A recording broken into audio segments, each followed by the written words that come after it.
This week on the show, we have Slowbeef, one of the main contributors to the English translation of Policenauts and a pioneer of the Let's Play genre.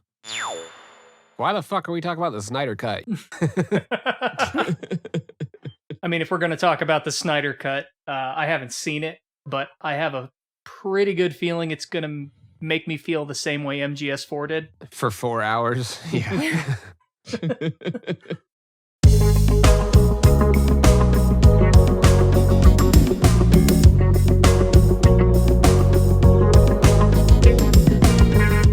Hey, I'm Fingers. Hey everyone, this is Days Ahead. And I'm Nitroid. You're listening to the Kojima Frequency.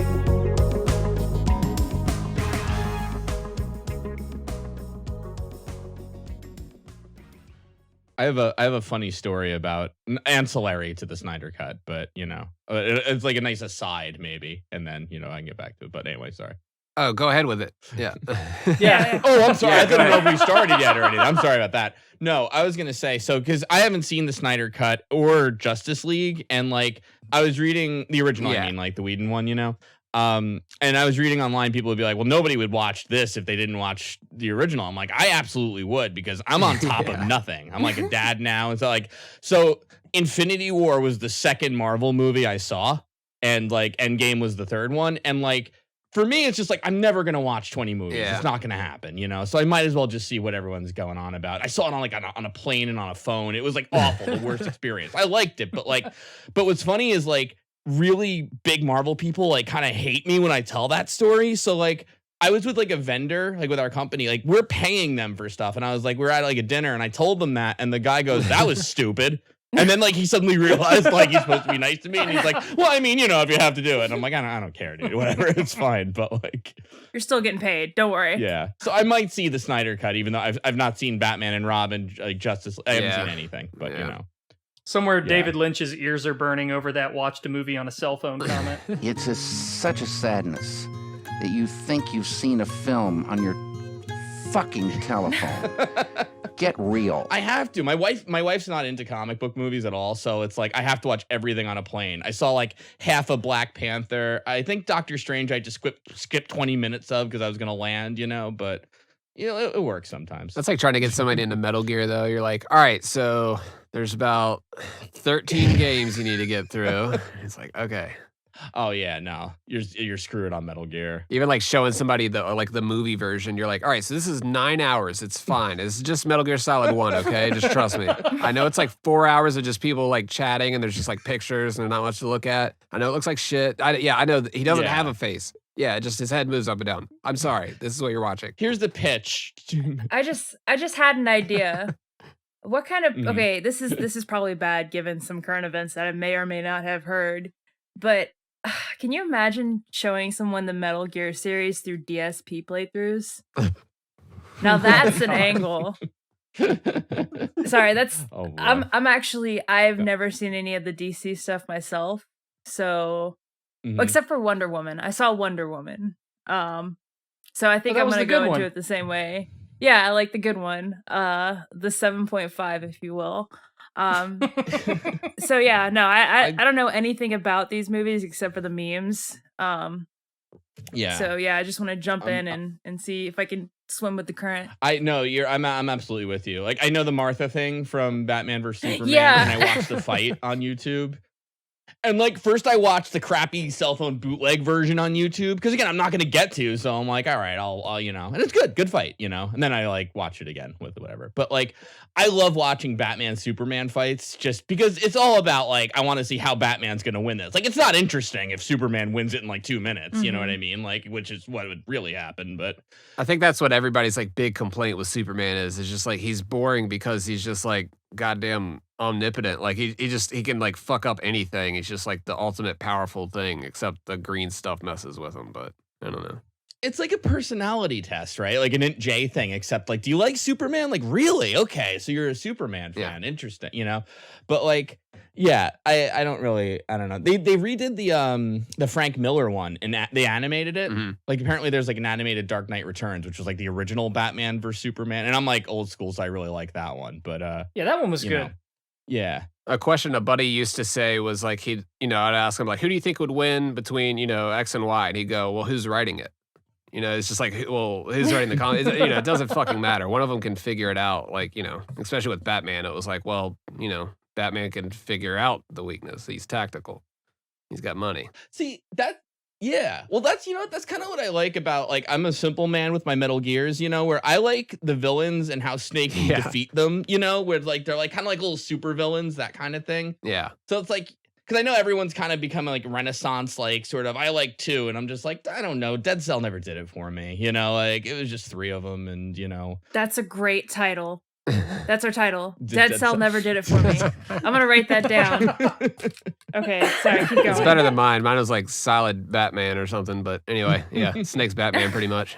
Yeah. Well, it's like because they had like, who were the 2 cut bosses? It was like Old Boy, who was like a Nazi, and then Chinaman, who had the name. And I'm like, I just want more bosses. It's okay. Just put them in. It's fine, Kojima. But I know money and stuff. And I mean, the Beauty and Beast core was like interesting, but I couldn't get it. I liked Raging Raven, but I couldn't really get into them like I could with the Cobras and with Foxhound in the first one. Like, I just love that. Like, Ninja Scroll is one of my favorite animes because it's pretty much that. Yeah. You know? Yes, sir. Yeah, it's like, fuck it, here's 7 freaks and this guy fights him with a sword. Do it. I'm like, this is my jam. This is good. This is like, yeah. Yeah. God, that's a perfect analogy. Yeah, just that villain squad in Ninja Scroll is just this like, what the fuck are these guys? Like, yeah, it's a good crew. Yeah.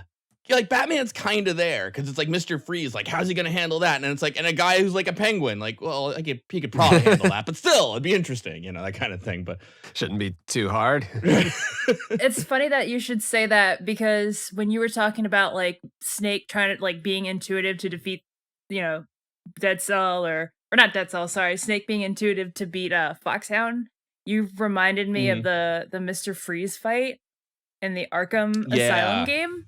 And where it's like you can't do the same thing twice. Yeah, that was a good boss fight. And I see a lot of parallels between what I appreciate in Metal Gear and what I appreciate in that series. No, totally agreed. I think for me, that was what like Konami, like all the IPs like that they ran for a while were like damn good boss fights. Like if you look at, you know, Castlevania is another good example. Like they just always had really good, interesting boss fights. For sure. And I feel like that in a lot of ways, that's kind of what you build up to. I'm like pretending I'm a game developer right now, but you know what I mean? Like the whole level is up to like, hey, here's the big climactic, you know, showdown or whatever. Nitroid's writing down what you're saying though, because he's a developer. No, I've got good boss ideas. I'm not sharing them with anybody. No, but it's funny too that like the games are often defined by the bosses, and so MGS1 always stands out because each one had such a distinct personality and distinct mechanics. I mean, they were like Batman villains. You're right. Yeah.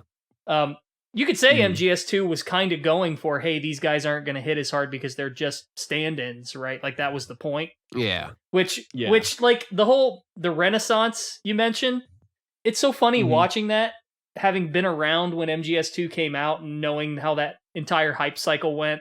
Like everybody hated on that game when it came out, and now everyone thinks it's freaking brilliant. Yep. Like, like you guys, I'm seeing the same people who used to just like trash this game are now saying it's like it's completely prophetic. I'm like, man, shut the fuck up. You hated it when it came out. I will admit I was one of those people, like, cause I loved Snake, and like here's what happened. I remember because I called out sick from work when Sons of Liberty came out, and I was playing through it. I did the tanker scene, and I went to the bathroom, and I brought the manual with me, and I saw like. You play the manual kind of spoiled. Right. It says you'll play as Snake during the tanker section and Raiden during the plant. And I'm like, what? What's Raiden? And then like, what's Raiden? You know, it's what's a Raiden? Yeah, it's like it's Quentin Flynn's voice. It's obviously not Snake. And then I'm like, what's going on? I'm like, okay, I guess I'm playing as this guy for now. So let's go through this till I switch back to Snake. And like hours in, I IM'd my friend. This is how long ago it was, and I'm like, I think you play as someone different the whole time. Maybe not. Dude, everybody's had that moment where like you message your friend. It's like trial by fire. Yep. He's got his away message up, and you're like, fuck. Yeah, or like, and then somebody you introduce somebody to Metal Gear, and then they message you about that, and you're just like, I'm sorry, I cannot disclose this information. But sorry, go ahead, continue. No. It was just like I was just like, you should know this going in. Like it's weird. I wish I'd known. And then like even at the very end, when you're with Snake inside Arsenal Gear, and he gets the sword. I'm like, maybe now I'll get to, this is how stupid I was. Like, maybe now I'll get to switch to Snake for like the last minute of the game. But like, you know, and obviously I've grown past that. But at the time I was like, oh, and then what's funny is I wish I could go back and tell myself, because after like Metal Gear Rising, you know, I want to like go back to my old self and go, like, that guy Raiden that you hate, you were gonna fucking love him in 10 years. You know, it's funny that you mentioned that manual, because I think we all had that moment of like, who is that guy? Yeah. I remember like people like, so I saw a thread like a few weeks ago. I think it was from Three Dog, and it was talking about like, how did you feel when you first saw Arsenal gear? And the one thing that stood out to me about Arsenal gear was the juxtaposition between what you saw in the trailer, like that launch, like that when you like started up the game, that intro trailer, and what you ended up seeing like in the actual context of that part in the trailer. What I'm talking about is the part where like Raiden and Snake are like back to back. The Tengu are dropping down, and when I saw it as a kid, I was like, fuck yeah, Snake and this chick are gonna fucking kill it. I don't know where Meryl is, but I hope she's okay. And then, of course, and I almost wanted to reply to Three Dog in that thread about that. Like, he was talking about, like, surrealism and shit like that, and I was just like, yeah, I when I first saw it, I thought Raiden was, like, gonna be the chick sidekick. But to that point, like, I was in a weird bucket in a sense with that game, in a sense that like I kind of hated it, but at the same time I loved the chaos it sowed. Like between the whole like No, totally. Raiden, like it kind of like got me into like weird subversive shit. just making people the act of making people uncomfortable. There was this kind of like accidental bait and switch they did much later, which killed me because I'm still like at heart like Snatcher's my favorite Kojima game, and I love it to pieces. Oh yeah.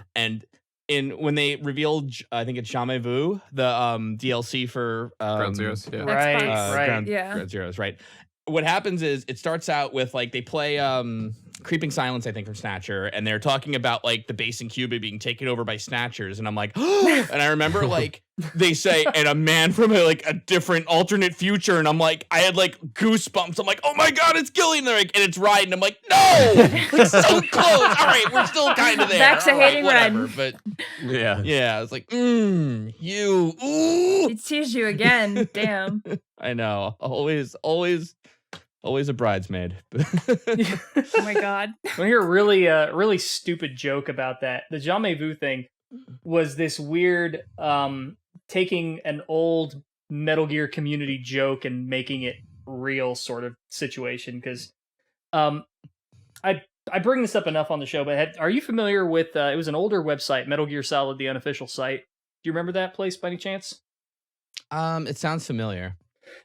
Long story short, big community full of asshats, and we had this joke that would pass around anytime somebody asked a really dumb question about like, well, what's the meaning behind this, or like, what do you think happened with this? And it was just anytime it was a dumb question, the response was, well, Snake is a robot from the future, so there you go, right? And so you get to Jamais Vu, and it's like this man from a dark future, and it's Raiden, and his code name is technically Snake, you know. So that was kind of funny.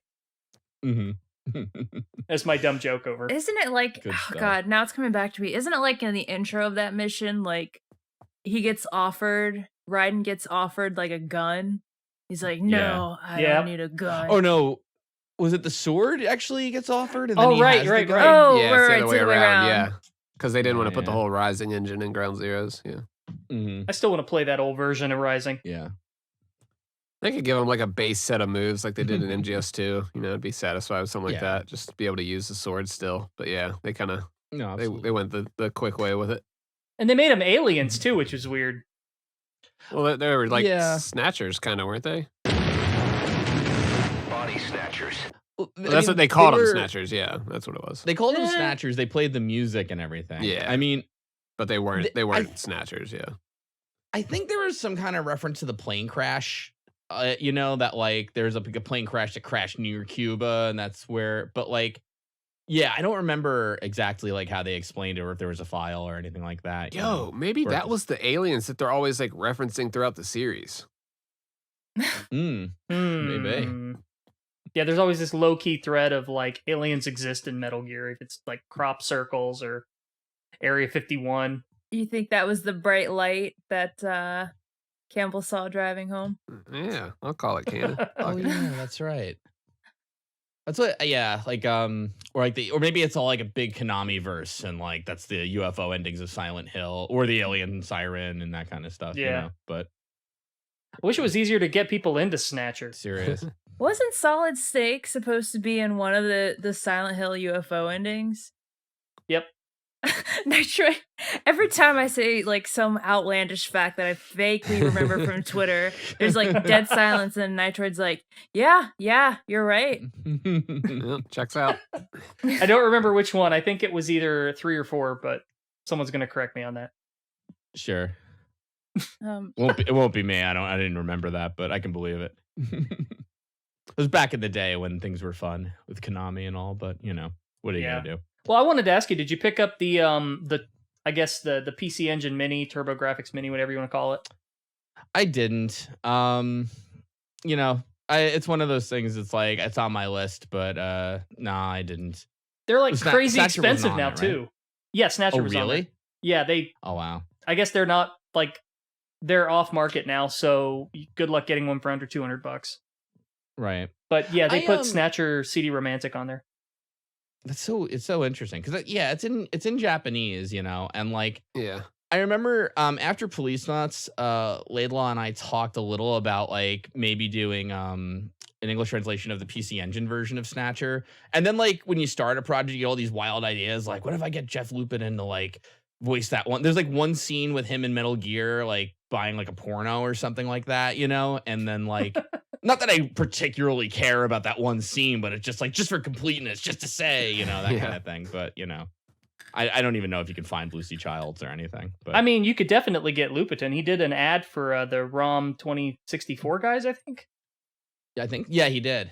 And I Facebooked him. Somebody got him to do the intro to my old podcast for Retsu Talk.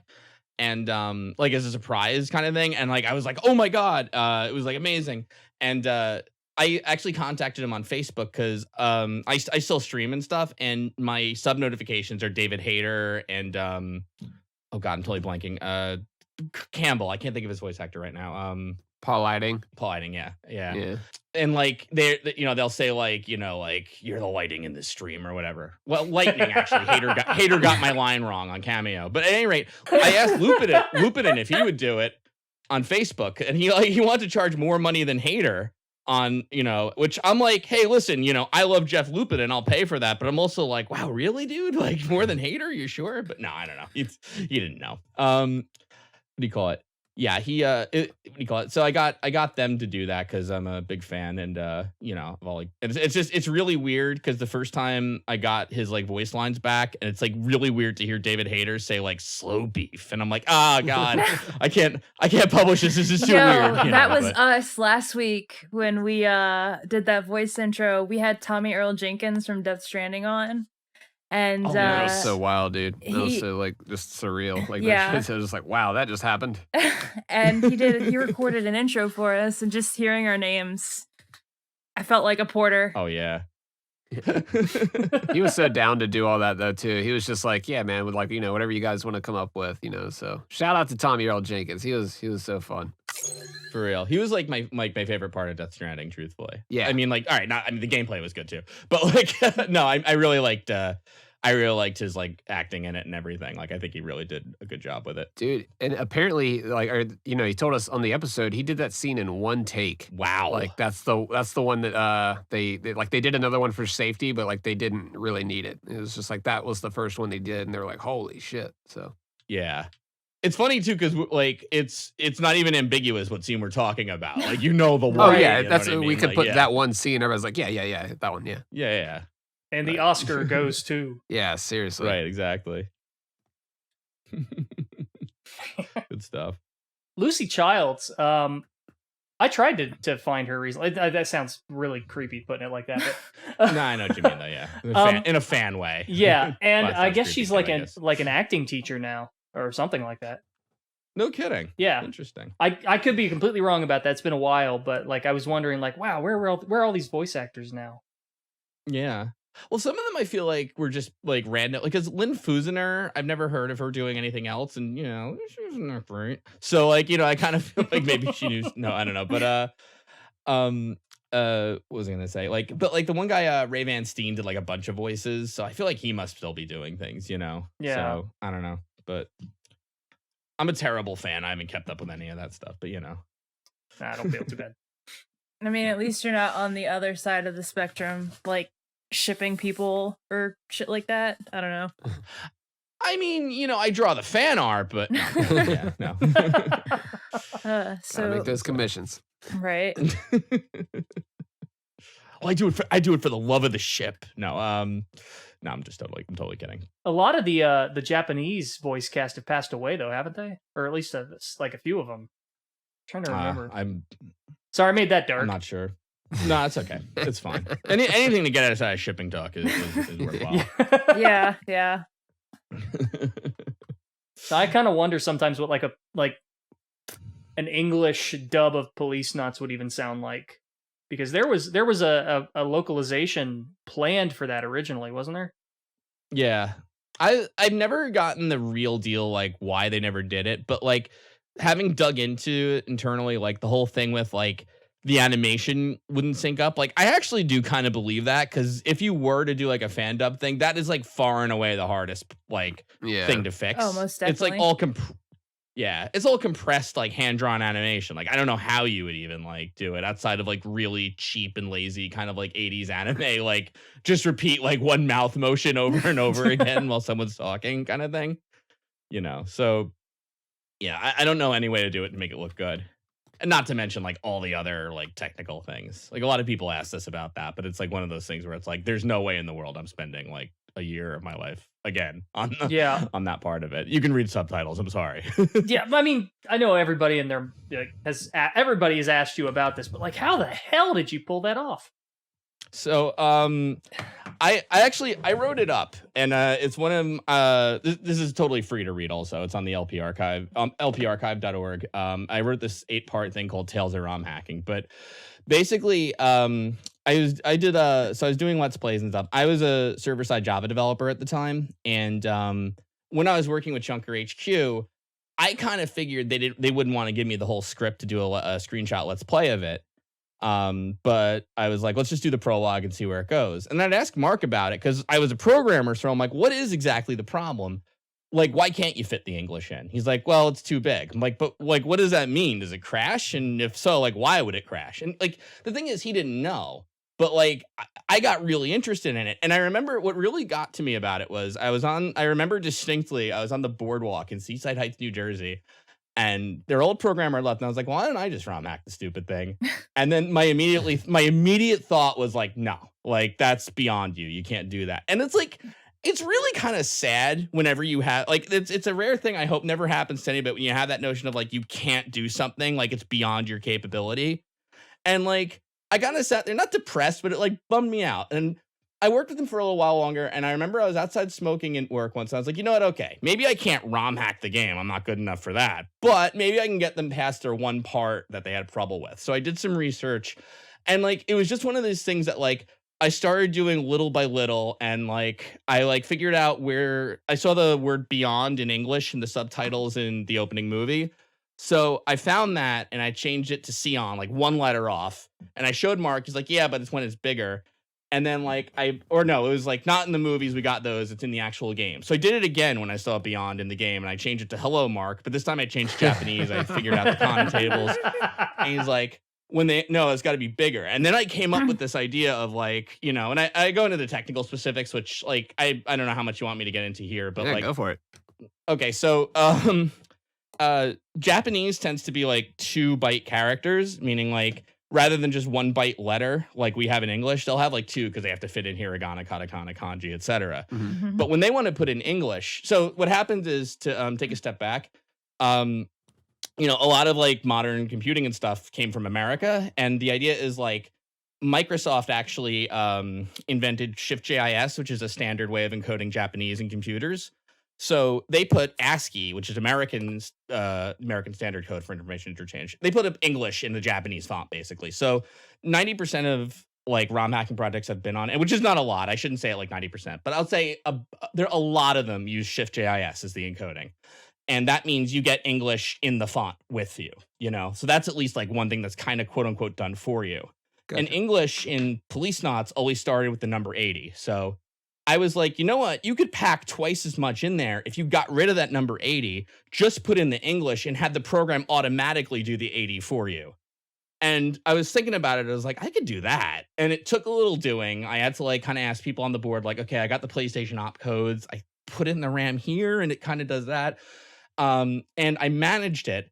And then I showed Mark, like, look, here's a sentence that's twice as long in the same amount of space. He's like, okay. And then at that point, I started to get confident. I'm like, I'm not totally sure I can do this, but I'm willing to give it a shot. So they like contacted the old programmer. I talked to a friend of mine who did programming, and we were like, all right, let's give the Policenauts ROM hack one more shot at it.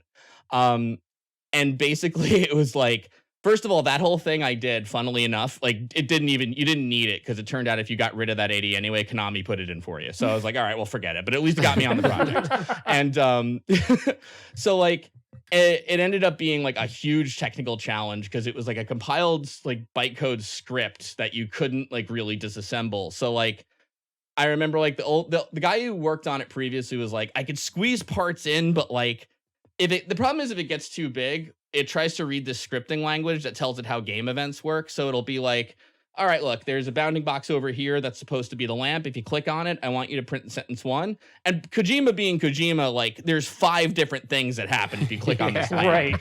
And it's either if you like look at it like 3 times in a row, or if you look at the other thing before you looked at the lamp. Yeah. But then you looked at the other thing before the other thing, then the lamp. Times like a million for like one friggin' scene in the whole game, So yeah, like there's so many trees in that game where it just like branched off for sure. Exactly, yeah. And it's like all the text is together, but there was like no great way of figuring out where one sentence began and ended because like that part's all in the scripting part of it. You know what I mean? It says like jump to like this like letter in the whole like corpus, like jump to letter 323 to get the second sentence. So if you swap out Japanese for English, all the starts and ends of the sentences are different. Basically, it's like if you were to translate a reference book from Japanese to English, if you think about it, the index where you'd look up what page everything's on, that's all different now. Like all the pages have shifted around. But the thing is with a computer program, it's using the index to look up stuff it needs. So you can't just change things around to be done with it. You have to figure out where in the index things were pointing and like change that accordingly, Fuck. So you have to figure out what you're writing. And that's in a standard ROM hacking project. But Policenauts, everything was in the script. So you had to kind of figure out the way they coded the index, which I never did. So I did a trick where basically, if you go to the page the old index was pointing to, I would like insert a thing really quick that said, actually go to page like 343 instead. And it would jump there. Like a choose your own adventure book. I was just thinking that. Yeah.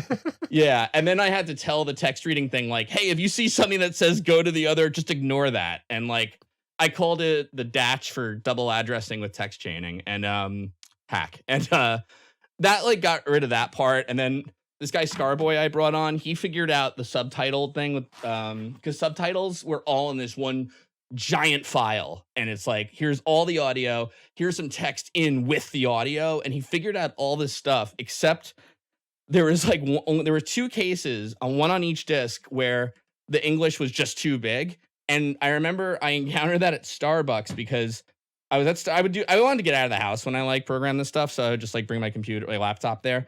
And like, and they got to know me. I got free coffee. It was anyway, I just picture like some lady trying to sell you on Amway. And you're just like, ma'am, I'm trying to translate a Kojima game. Sorry. Oh my God. One time this guy with no pants like kept bothering me. This is totally true. I was outside smoking and this guy comes up and his pants are like crazy ripped, whereas like legs are just kind of exposed, and he's like, hey, how you doing? And I'm like, hi, and then I was outside smoking with the barista because I was like there like every day working on Policenauts, like I'd come home from work, I'd eat dinner, I'd go to Starbucks for like 2 hours and work on it or longer sometimes. And like And I remember the barista who I was smoking with, she was like, "Excuse me, sir, like you can't come in like that." He goes, "What do you mean?" She goes, "You got to wear pants." He was like, "Oh, okay." He goes to he drove there. He goes to his car. He goes back. He's got all safety pins on his pants. So Oh my god. I'm back. Like he safety pinned them to make them kind of pants. So I'm back in and I'm trying to work on the game. And this was toward the end too, when I was like we were in beta and I was trying to get it to run on my PSP and stuff. And like he's like, "What you got there?" And I'm like, "I'm just working on stuff." He goes, and like he's like, "Oh yeah." And I was talking to somebody on Skype and he's like, "Is that a program you can call people?" I'm like, "Yeah, you can." And he's like, "Why don't you call somebody right now?" And like I'm usually like really kind of nice even with this stuff, but I was like, "Sir, I'm sorry, I'm like in the middle of something." He goes, "Well, I don't mean to bother you." I'm like, "Well, you kind of are bothering me actually." Yeah. And he's like, "Well, I mean, you gotta like be able to talk to people and stuff." I'm like, "All right, listen, I'm gonna go, okay?" So like I just like went next door to like there was like a bar next door, so I was like, "Fuck it." And then like apparently he was like telling the barista like, "I don't know, like what some people are just doing to computers, I guess." And like she was like, "I wish you hadn't left because if you said you were bothering him, I could have thrown him out." And I was like, "Well, you could have thrown him out anyway. He didn't have pants on, but whatever." So, yeah. At any rate, it was a ROM hack driven by just tons of coffee and just being too stubborn to quit, I guess. Man, I'm starting to understand why Toki Memo hasn't been translated yet. I think it's the same engine too, because it's like, I mean, I remember the end credits we never really fixed because that they must have given it to some intern who didn't know what they were doing, and I tried to transplant the ending thing from Tokimeki to Policenauts because it was the same kind of file, and I was just like, maybe we'll just get lucky and copy it over and it'll work, because the end credits broke, like hard crashed PSX, the emulator at the time, and EPSXE didn't do it right either. And it's this, I was just thinking about this the other day. It's like it does this insane thing where PlayStation had like 320 by 240 resolution, which was like what most of the games ran, but it could also go to 640 480. So Policenauts runs 320 240, except when you beat it. And then suddenly the end credits are like, let's go up to 640 480. Let's double that resolution. And I don't mean the ending movie, mind you. I mean the little scrolling, like who made the game, the text. But what's really nutty, you got to see Kojima's name in as high a quality as possible. Well, here's the nutty part. The actual graphics they use, because they don't type it. I don't know why. It's graphics. They drew it out, of like all the names and everything in Japanese. It's in like 320 by 240 like assets. So like it would look really small. So then they blow it up by 2x to make it work in 640 480. But like that is exactly the same as just showing it in 320 in the first place. So like I was like, I can't believe they did that. And even worse, it broke the friggin' the fucking emulator. I don't know, I'm with kids too much. I censor myself. But so it's like, it's so aggravating because everybody blames the ROM hack for stuff like that. They're like, "Oh, you couldn't figure out the end credits." It's like, no, I figured it out. Konami's the one who fucked it up. That kind of thing. Right. Like, and it's like, yeah. Go ahead, I was going to say, like, you hear all these stories about how developers, particularly, I think of stories from like, Blizzard, Bethesda, places like that, how they finagled programming for certain like gameplay elements. In the back of your mind, you're thinking like, holy shit, how's somebody gonna like archive? If we have to one day emulate or archive these things, how are we gonna recreate this janky shit? my favorite like behind the scenes story is SimCity for Maxis back in the day on DOS. Used to crash when you exited the game, and it would have like some error message like memory access whatever, so they changed that text to "Thank you for playing SimCity." Oh my god. Yeah, no, it's all toothpicks and bubblegum. Like I used to have this thing in my mind like, oh, like it's Konami, it's AAA, it's got to be like really well done. And then you kind of dig under the hood and you're like, nah, they suck just like anybody else. It's like, they're people. They poop just like us. They make mistakes just like us. You can edit that out. They cut corners. Konami poops too. That's our title. No. No, we can't do that. I'm keeping that in. Didn't Policenauts, like their whole process have like a special name or something? Like, oh, what was it? It's in the Policenauts.net glossary. Like there's a name for the type of game it is. Sort of like how Shenmue had like free or like something free, eyes or whatever. I can't remember what it stands for. Multi-process story. Yeah, that's what they called it.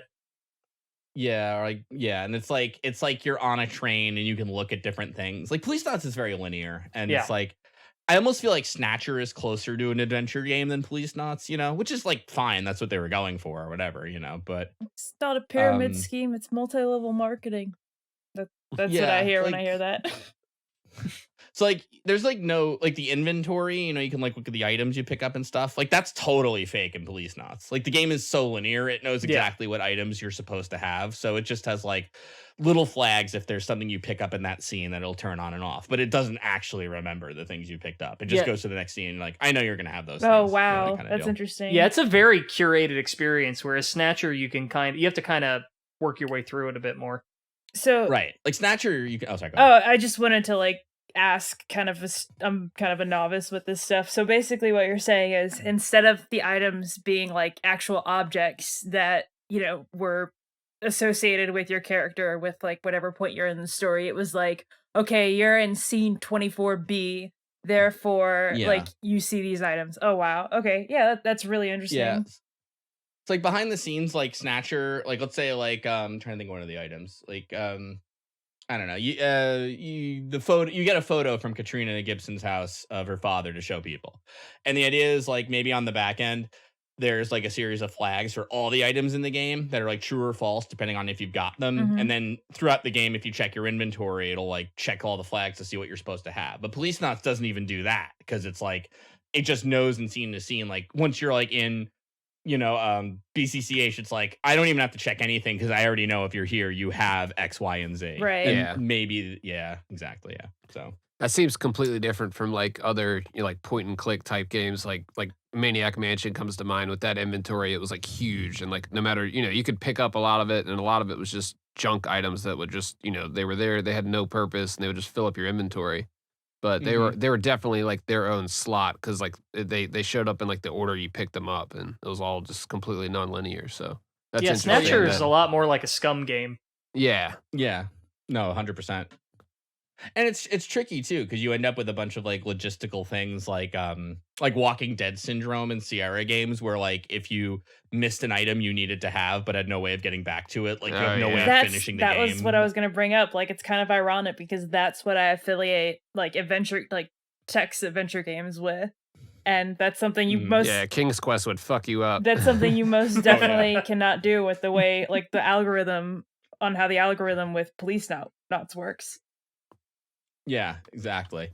There's like I remember there's this really crappy game called Sprung for the Nintendo DS that like had items. It was like awful. It was like Ubisoft trying to get into the dating sim market and completely jeez. just it's so bad. I did like a let's play of it once to make fun of it anyway, but like what was I trying to say? Oh yeah, so like they completely messed that up where if you didn't have an item they need, they would just give it to you with no explanation. Like all of a sudden be like, you have the rose. You're like, how did I get that? Who cares? Next scene, So I was like, all right. But that was their way of fixing it, I guess. Yeah, Damn. adventure games are pretty much limited to like true adventure games are pretty much it's indie or nothing at this point. Mm-hmm. Yeah, exactly. There's a company called Wadget Eye Games that makes really good stuff that I'm like always interested to play. They made a cool Cyberpunk. Oh, I know which one you're going to bring up. Yeah, go ahead. Gemini Rue. Yes. Yeah.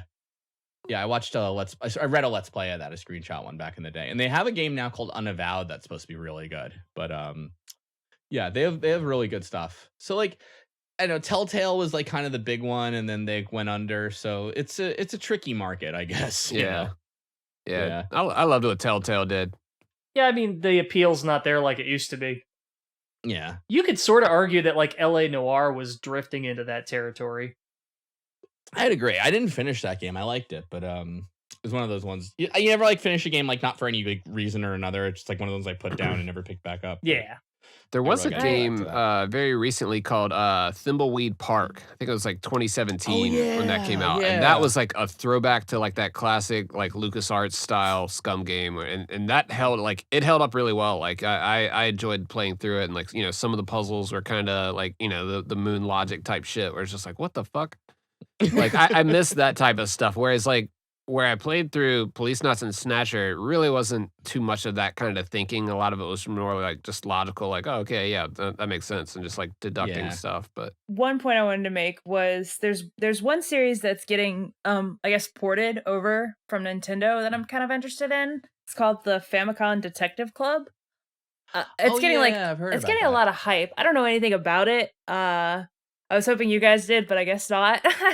I did see something about it, just like that one trailer, and it looked pretty neat. Right. I like those like mystery type adventure games; they're always fun. I think that was like the only thing that I was hyped about mostly in that that direct. But in any case, the other thing I was thinking about, and I know it's nothing like an adventure game or a visual novel, but I get like the same vibes and energy out of it, is I play Until Dawn the same way, where it's like I fuck around, I find out, I screw over characters or screw over sequences.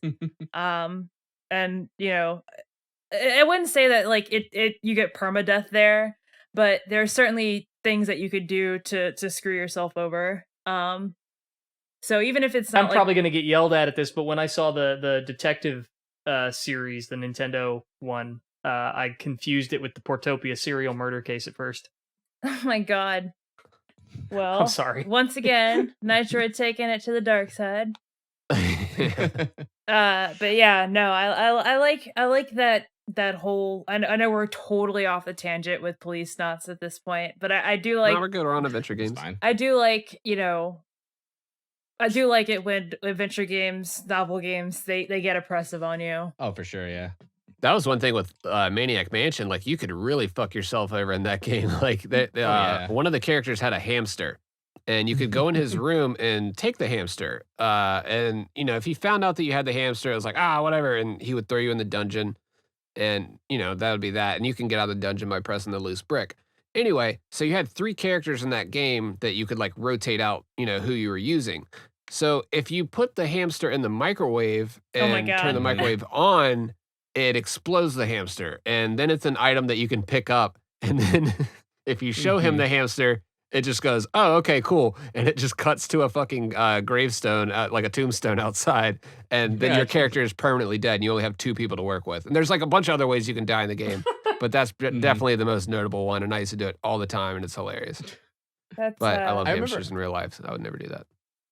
this sounds like Disavow. this sounds like something that reminds me of a game, and this sounds like something that's up Slowbeef Sally. Have you guys ever heard of Harvester? Yes. Yeah. I did a series on Harvester. Okay, I like Harvester. I need to watch that. But yeah, it also gives me the same vibes. It's an interesting game insofar as like I can't really get a good read on exactly what they were going for in it, because like some part of me is like, maybe this is like a really serious commentary on like American consumption of violence and like Right. et cetera, and video games and all that. And then another part of me is like, I think they just thought of like really gross shit to put in their game and just did it. It's like, it's really hard to know.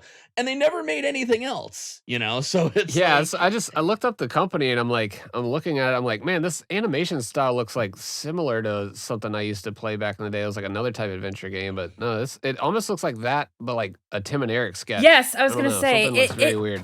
it looks like one of those bad Tim and Eric impersonators. That's how the game operates. And yeah, the animation is incredibly janky. The animation feels like a ripoff of a Mortal Kombat game. Like it's all Yeah, where they're just like scanned taking in. pictures of them. Yeah. Yeah. Yeah, it's like that digitized. The part of me that like kind of like because you play Harvester, it seems like there's a lot going on, in terms of like the shows you can watch and things like that. There's a whole second half of the game that takes place in the lodge, and it's all like really awful combat and stuff where it feels like kind of like unfinished, and also kind of like they didn't really know what they were doing. Like if it weren't for that, I'm like, there is something here. This is a deep game. And then I do that, I'm like, yeah, maybe not. I think it's just people fucking around. But Yeah. Apparently, it was like an anti-video game violence game or something. Like they were trying to. It said it like just some headline says in the '90s, Harvester explored and condemned the dangers, quote unquote, of video game violence. Right. So just to give you a quick summary of the plot, it's about a guy named Steve who wakes up in a town. I forget what the town is called. I think it's called Harvester, actually. Okay, yeah, the town called Harvester, and he doesn't know how he got here or who he is, but all he knows is he's gonna get married to some girl in like 5 days or Yeah. some shit like that. So he goes around, he notices things are like incredibly violent. He notices that violence is pretty excused for the most part. And that everybody doesn't really act normal. It almost is like Twin Peaky in a way.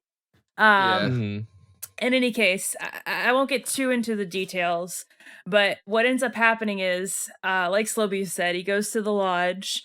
The lodge is where he's supposed to prove himself to the town of Harvester, where he, like he said, he goes through like shitty combat segments, and he learns about like the faults of religion and the faults of like childhood and the faults of parenthood or whatever. Anyways, at the end of the game, he has a choice between sacrificing his fiance for the lodge or getting married to her.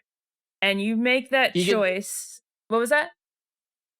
Oh, sorry, go ahead. I was just gonna say, you marry her and you guys live in Harvester forever.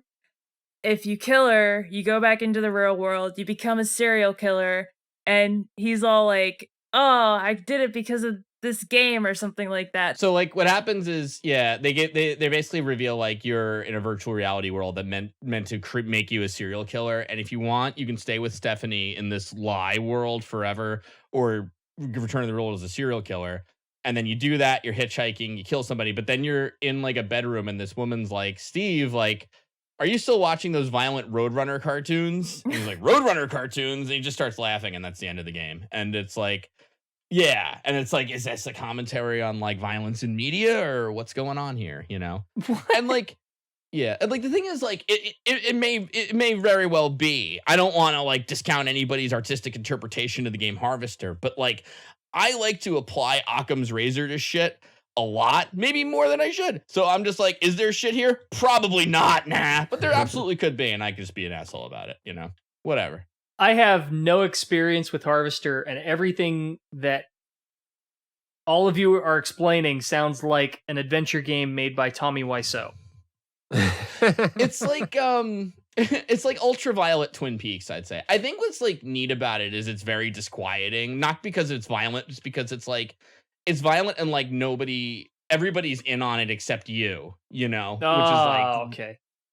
There's did you ever play Doki Doki Literature Club? Hell yeah. Yeah. So can we spoil that if we're spoiling Harvester? No, but like there's a scene that really bothered me in loop 2 of it where quote unquote loop 2 where like you're like there's this girl Monica before you realize anything's up with her, and she's like trying to write you notes like I think something's going with Tatsuki, and like you have this feeling like at least like she's like seeing this too. But then she's like, yeah, something's really going on here. But now we can be together. And I had this like just kind of like my heart kind of sank because I'm like, oh fuck no, she is kind of shit. It was really well done, I thought, that part. And that's another example of like a good adventure game that kind of, or I guess visual novel that kind of like is oppressive in a way. Which is, I know this is funny because it's the antithesis of Policenauts, and we were all here really excited to talk to you about Policenauts and Snatcher. Because I haven't seen it, but I know you did a Let's Play on Snatcher.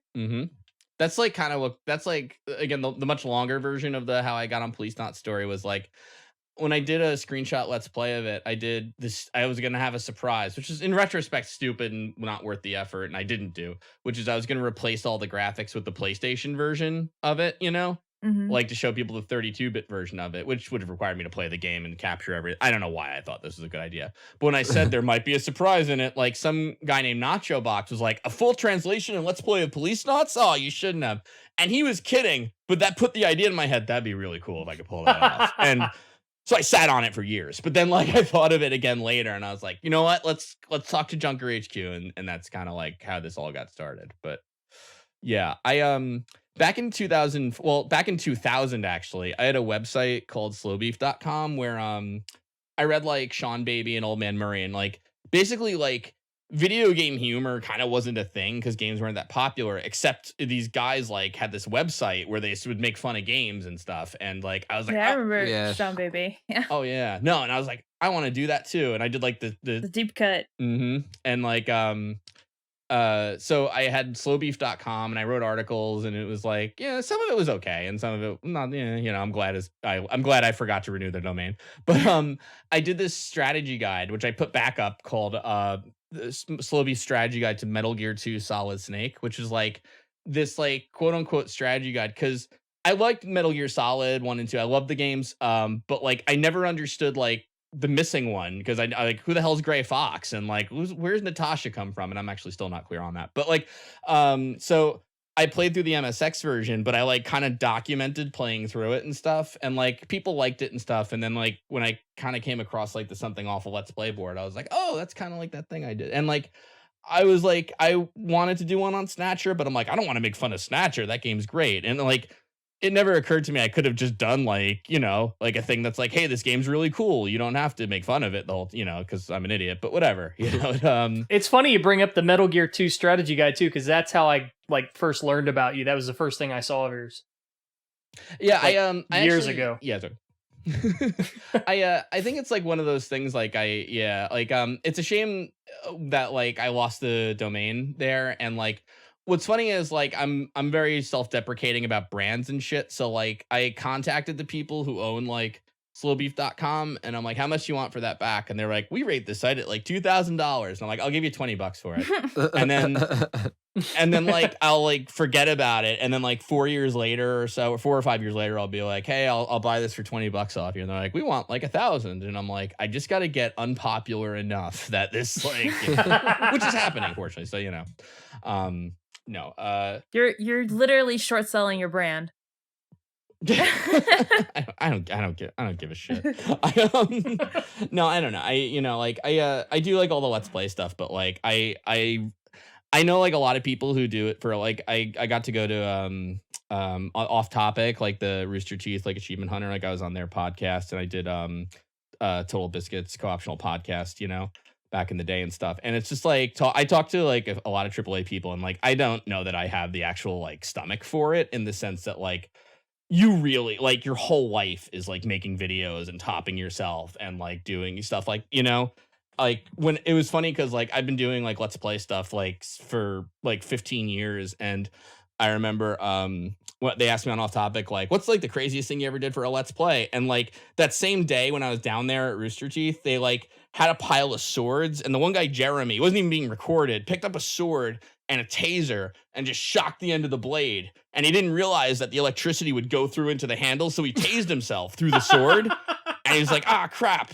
And I'm like he just did that for fun. Like there was no camera or anything. So given that context, when they asked me what's the craziest thing you've ever done for a Let's Play, I'm like, fucking nothing. Like comparatively, I mean, I made a funny joke once, you know, that kind of thing. But so like, you know, but that said, I mean, it's so much. I love doing that kind of stuff, and I still like ROM hacking, but I'll probably never finish anything besides Policenauts. Yeah, I mean, even though I'm kind of done with one. But go ahead, sorry. How much do we have to pay you to get to work on Toki Memo though? I won't do. So no. Obviously, I'm kidding, but no, I mean, like it's Policenauts, so you know. Artemio should still have my code. It's awful code too. I wrote it like some of it like 3 a.m. and stuff, you know, I just wanted to get it done. But like I remember like it's like one of those projects where like we all came together, and like Scarboy like wanted to write his part in Ruby, and I was big into Perl at the time, which like I still think whatever. It's like a kind of a mess, and the old programmer did C, so it's like a whole thing to jury rig together, but it worked, you know. But like I'm pretty sure Tokimeki Memorial like was the same engine. I feel like you could just redo it. I'm actually like I'm in alpha with Dead of the Brain, this like old PC-98 game. Oh right, which, right. Yeah, there was all drama around that ROM hack. Well, not really. Like it's like that niche kind of drama if you like care about ROM hacking kind of thing, where because I've been working on Dead of the Brain for like a decade, not like actively. It's just one of those things where I'll like remember it. I'm like, I should work on that, and I'll do a little work. And I finally got there. But a few years ago, like 3 years ago, my translator, or the person who said he would translate it, was like, hey, it looks like somebody released it. And this guy Retronomicon had a Patreon where he translated old PC-98 games. But the controversy was like that he would use like machine translation, Google Translation in his screenshots, and people would say like, "Are you Ooh. Google translating this?" And he was like, "No, no, no, those are just placeholders, you know."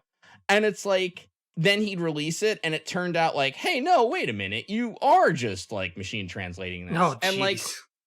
here's the thing, it's like, I get, like, if we're really being totally fair about it, nobody's working on these PC98 games. They have beautiful art and shit, and it's like, if that's the best you can get, fine. My issue was though that he took money from it on Patreon and he didn't disclose it. Well, there's this giant library in Japan that we never got. Yeah. It's insane.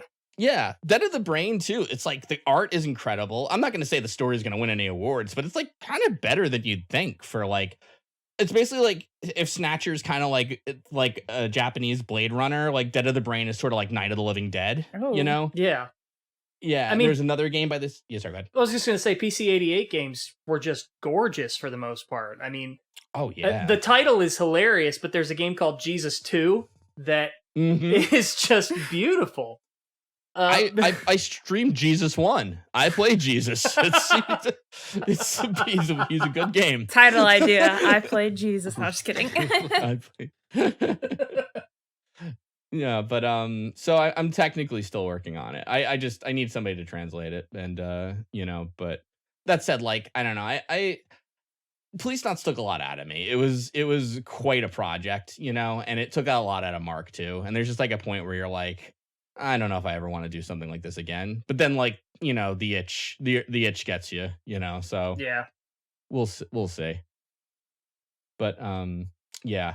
So at any rate, I almost would say too, if the guy were honest about doing machine translation, or which I'm doing with Dead of the Brain, put stuff on GitHub where like it's like if somebody is like, hey, I'll machine translate it, and if you ever have a better translation, here are all the tools you need to do it, you know. I think that would have been fine, even okay to like take money for on Patreon or something like that. I just think kind of like being dishonest about it and being kind of shitty when you were called out, you know, that kind of thing. Yeah. That sort of thing. And, you know, hey, look, everybody's got to, you know, everybody like maybe overreacts. If he came out later and was like, I'm sorry, I'd be like, all right, come here, you big lug, you know, thanks for PC98 translation, whatever. I don't know. But I mean, there are so many people out there too who would probably jump at the opportunity to get involved in a project like that. there's a lot, actually, you know, there's a lot, like, I'm on a PC98 Discord, and there are a lot of people working on games and stuff. Like, I think, like, romhacking.net is kind of the only, like, central place for it, but, like, it's kind of an old website. It's still on forums. Like, if you're not into it for one reason or another, it's like everything is so kind of loosey-goosey. Like, I worked on Dead of the Brain for years, and then after I joined this Discord, somebody pointed out, like, that like other people had similar like engine kind of games that they had all tools for and stuff, you know, which like weren't applicable to me. But when I saw that, I'm like, oh my God, this is great. I could just skip this whole thing and get it done, you know. But like, it's interesting like how much of like a scene there is, you know. Yeah. Yeah, there's tons of just like independent people just like translating stuff, you know, just like novels and, you know, all kinds of shit out there. So that's the problem, and it's work. Yeah, I mean, the problem is that it's work. You No, know, those like, people are the is. problem. like- Yeah, and you can't Right, no. exactly charge for it. Yeah, exactly. Like, I mean, you can't get money for it or anything like that, you know, like, you know, Tomato, I think, did a smart thing where I think with Mother 3, he wrote like kind of a companion book to it, you know? So it's like, I think he sold that, if I remember. Like, Yeah. obviously, like, you couldn't buy his translation of Mother 3 or anything, but you could at least buy like his book and help support him that way. Like, that Yeah. was really smart. Yeah, and he made like figurines for it and everything to like use in the illustrations, and if Yeah. I remember And right. That was really cool looking. He absolutely like loved the shit out of Mother 3 too. You know what I mean? Like, that was absolutely a labor of love. So Yeah, I mean, plus let's be honest, we're never getting that game. no, absolutely not. it's a damn good game though, man. Yeah, I liked it And- a lot.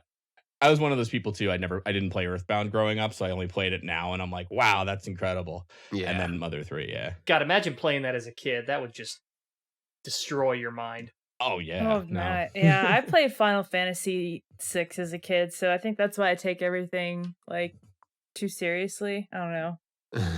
Yeah, no. It'll hurt you. I definitely Yes. played Earthbound as a kid, and yeah, that was interesting, like coming from just like traditional RPGs. It was, and also shout out to Earthbound for having the worst smelling promotional item ever.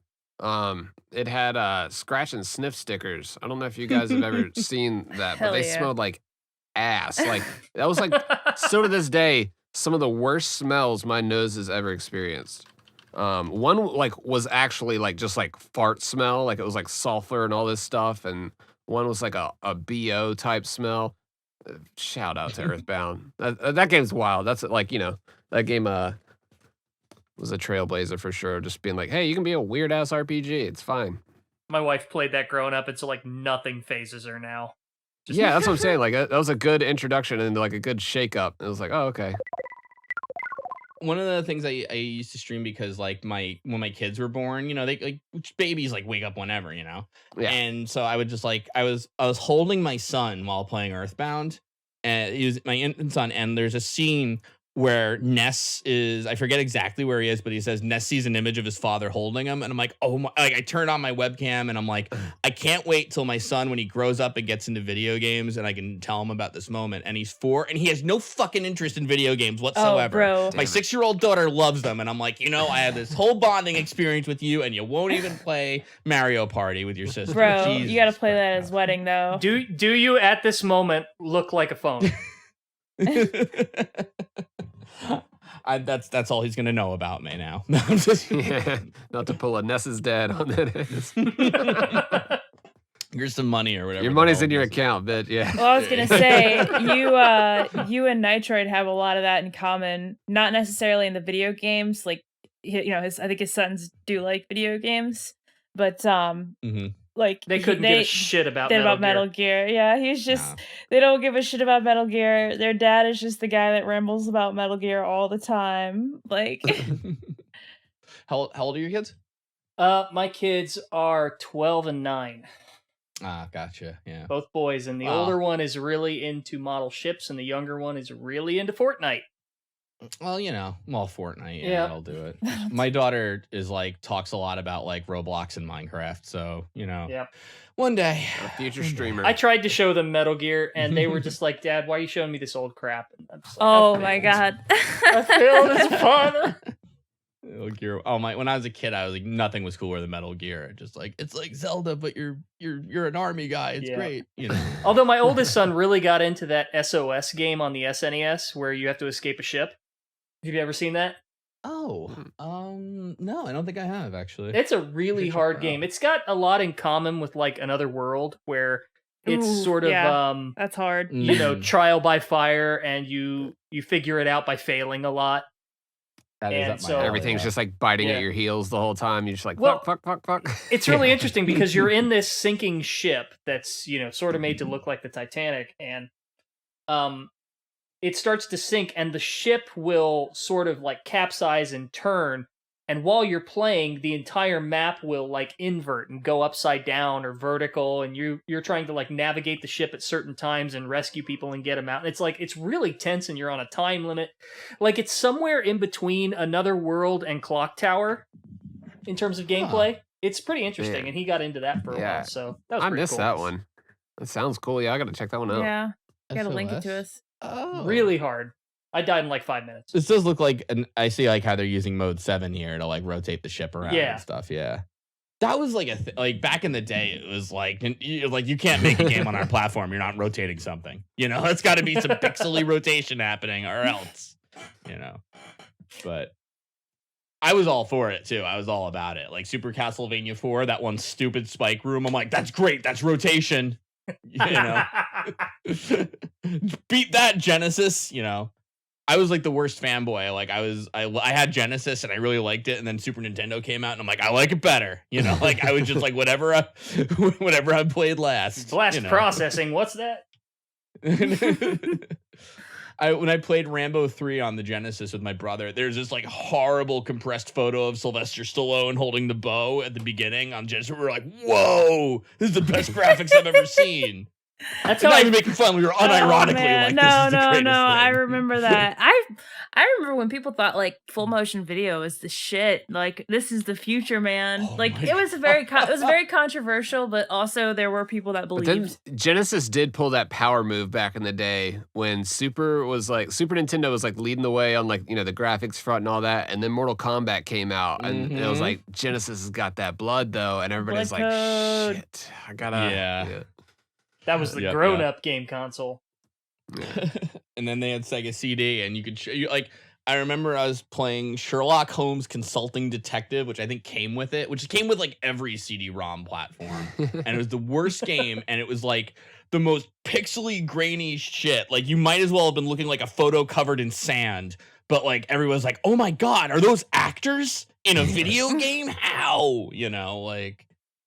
But like But- PC games have been doing that for ages already with the FMV Yeah. games. I used to have this game like I don't remember what year it was, like mid 1990s. We got an IBM Aptiva and it had this 4-disc FMV game called Silent Steel, where you are like the captain of a submarine, and it's just like this bog standard submarine story. Where there's like this rogue Russian sub and you're trying to not get shot by it while you're while also trying to take it down. And it's basically just a giant ripoff of The Hunt for Red October, right? Right. Except like they're not trying to defect, they're just trying to be villains. The But assholes. the acting was like really good in it, and it would have you like constantly like make decisions, and it was really impossible to beat, and like you would get like your CO would get on the horn and be like, "Hey, I got new orders for you. You got to switch to disc 4." And like it's just absolutely ridiculous. So like by the time consoles started doing that, I was like, "Yeah, I kind of seen this already." Mm-hmm. Yeah, Sega CD did a lot of cool shit. Oh yeah, for sure. Night Trap. I still have not There's played that one. Night Trap. It reminded me of like Sewer Shark did that too a lot. They would just like they would call in on that screen and just tell you your directions you had to go. Mm. It was, and I mean, obviously Snatcher. I just remember seeing like, I think it was Jean-Jacques Gibson's head was ripped off. And I'm like, I've never seen anything this gory. This is the best, whatever. Which like,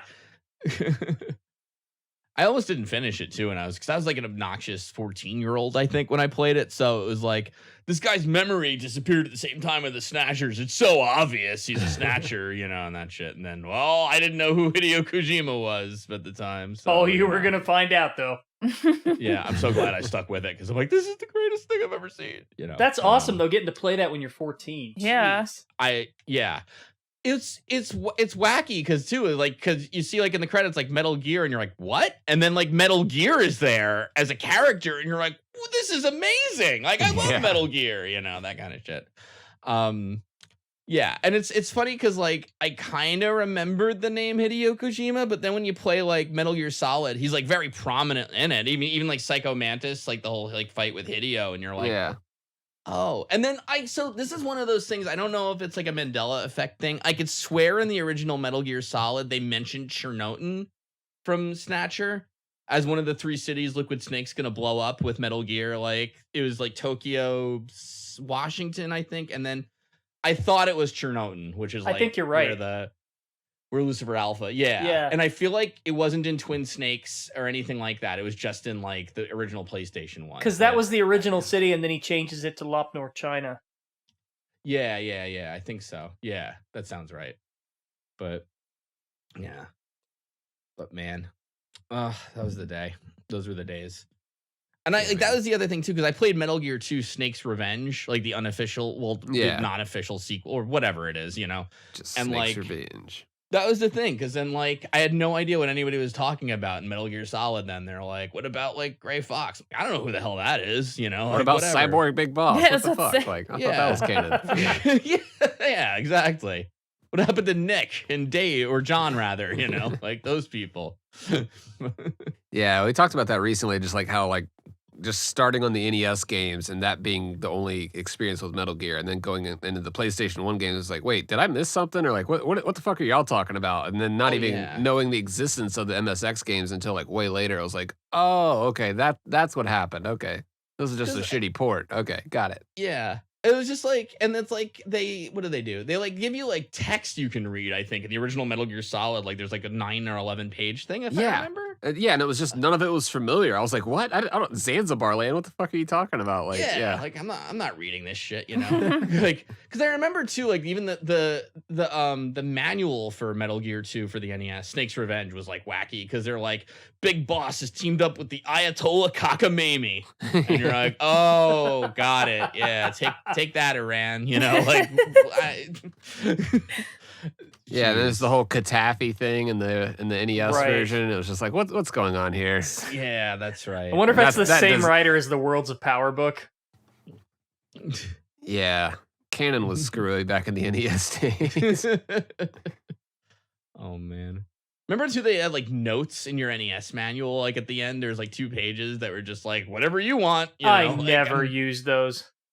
Not once.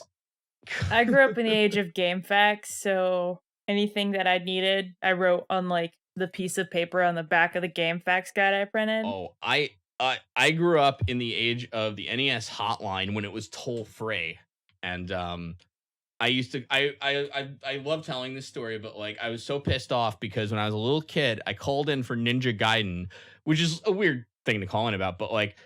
I called the Nintendo counselor for help, and he was really obnoxious and corrected my spelling or my pronunciation, but he got it wrong. I found out later because I was like, "How do you do Ninja Gaiden?" He's like, "Well, in Ninja Gaiden." Oh my god! Oh boy! I know. I was like a little kid. Like, who cares? And now, like, I'm a grown man, and I could be like, "You don't know shit about Japanese. You call yourself a fucking Nintendo Power counselor."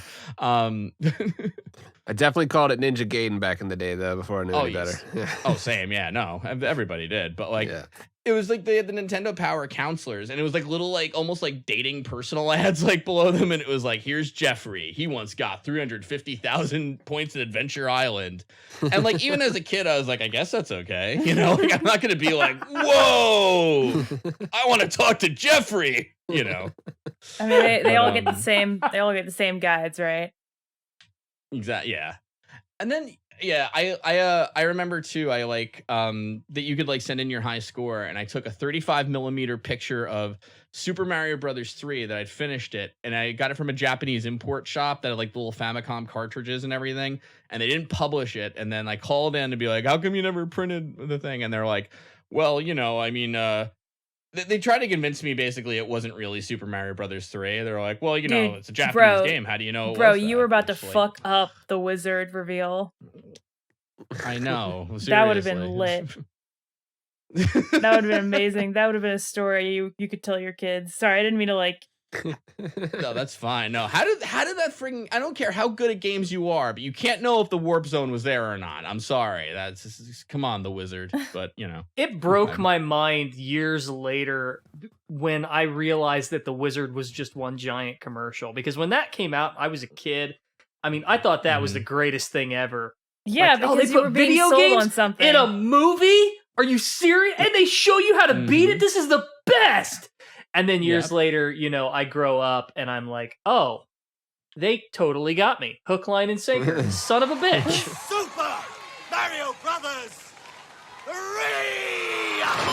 It was funny because like I'm never this person, but like I was like the IMDb continuity error guy as a kid watching it, because there's like a point where they're at the restaurant and he's like playing Ninja Gaiden on like a table or something, and they're like, he's really good at the game. He's like a wizard. He like beat level 1 without getting hit. And I could see his health bar was missing 3 ticks. And I'm like, hey, that's not true, the wizard, you know. But oh man. Yeah. And then like Lucas had the power glove and you're like, that's got to figure in, and it didn't, because it was a big commercial, but whatever. It's bad. No, really. It's pretty bad. It's not good, yeah. We need a new iteration of the Power Glove. It's like, damn you, Fred Savage, you lied to me. Well, we got VR, I guess. I guess. Yeah, they did show those new PS VR controllers. Those look pretty tight. Yeah, I'm definitely in. I'm in on the VR train. I have PSVR and I got a Valve Index recently, and like all I play on is Phasmophobia with my friends. Oh so, yeah, like, but you get that extra item slot, right, when you play on VR. Mm-hmm. Yeah. Oh, so yeah. you're just playing meta, really. Plus it's, Phasmophobia is janky as hell, so it thinks I'm like 8 feet tall, Yeah. and like if I drop an item, I can't pick it back up. I need to get my friends to pick it up for me. But Man, I just hope they bring VR to like Resident Evil Village. That I need that in my life. Same, yeah. I also I played Mother VR, which is like the Alien Isolation VR mod, and it's like incredible. I gotta get back to that actually. I don't think my heart could take that. I had enough trouble with the game as it was. Yeah, I love Alien Isolation. I play that constantly. Like, well, I did. I don't literally play it constantly, but I was really big into that game. That just, oh my god, that is a heart attack simulator. Like I think that's probably the scariest game I've ever played, with like the next closest thing being RE7 in VR. I loved RE7 in VR. That was so good. I think like I think Alien Isolation is the best like horror game in terms of being a video game. Like it's got like really good replayability because the AI is like so different. Like you can really play it a few times and it's like not similar, like the things you have to do and stuff, Yeah.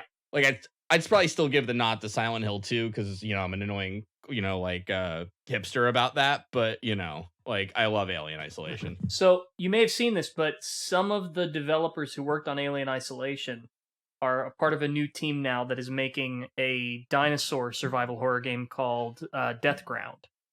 No? Yeah. Whoa! Let's slow down. Yeah. Google and it's that. still pretty early, but they had a really successful Kickstarter recently, so you might want to take a look at that. That's everything I wanted. I always wanted a Jurassic Park game. Right? Oh my god! Like, give Jurassic Park to the Alien Isolation guys and just let them go. Oh shit! Yes. Oh And it looks amazing too. Like just from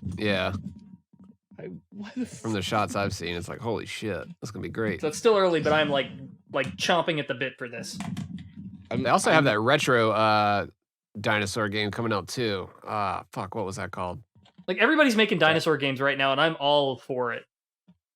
I'm just tweeting, why didn't you tell me about Death Ground in all caps? Like Jesus Christ. raptors stalking you instead of an alien. Mm.